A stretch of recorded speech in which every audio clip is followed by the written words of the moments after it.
10 katotohanan na dapat mong malaman tungkol kay BTS RM. Welcome back to Workbees Trending Updates. Si RM ang leader ng isa sa pinakamalaking K-pop band sa mundo, ang BTS.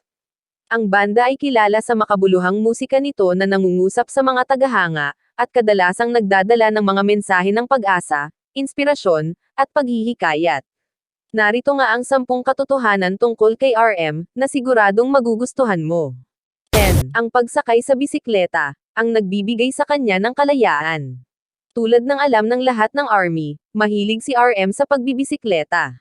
Maging ang ARMY ay may term na namjuning, na tumutukoy kapag nag-e-enjoy si RM sa kanyang sarili, tulad ng pagbibisikleta. 9.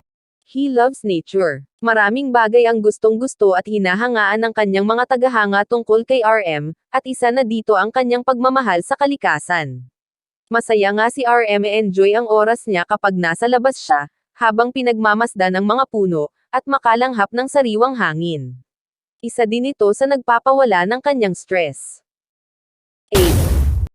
Mahilig siyang sumayaw, at kumanta. Alam naman nating lahat na talented talaga si RM sa songwriting, at sa pagrarap. Gayunpaman, ang isang katotohanan na dapat malaman ng ARMY kay Kim Namjoon ay, nag-e-enjoy din ito sa pagkanta at pagsayaw. Kaya sinong magsasabing hindi marunong kumanta ang isang rap monster? 7. Si RM ay madalas mag-workout. Alam mo bang 4 na beses siyang nagwo-workout sa isang linggo? Hindi nga nakakagulat, na may maganda siyang hubog ng katawan. 6. He had surgery, para sa isang deviated septum. Tulad ng iba pa niyang mga kasamahan sa banda, si RM ay inakusahan na sumailalim din sa ilang mga cosmetic procedure. Gayunpaman, ang rapper ay nagkaroon ng operasyon, ngunit ito ay para sa isang deviated septum, at hindi isang nose job. Ang isa sa mga nararanasan kapag may deviated septum, ay ang hirap sa paghinga, gamit ang ilong. 5. He once lost his passport, while touring. Minsan nang nawala ang passport ni RM, habang naglilibot. At alam naman ng lahat kung gaano ito ka-clumsy. Dahil dito, mas lalo siyang minamahal ng mga tagahanga, at sumusuporta sa kanya. Sino ba ang perfect? Lahat naman tayo ay nakakalimot ng mga bagay-bagay.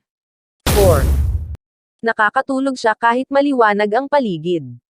Karamihan nga sa atin, ay patay ang ilaw kung matulog.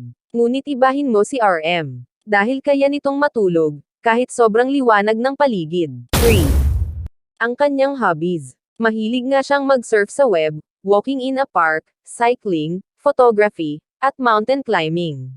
Magaling din siya pagdating sa ice skating.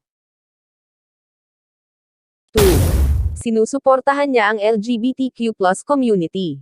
Si RM ay kilala sa kanyang suporta sa mga karapatan ng LGBTQ+ community.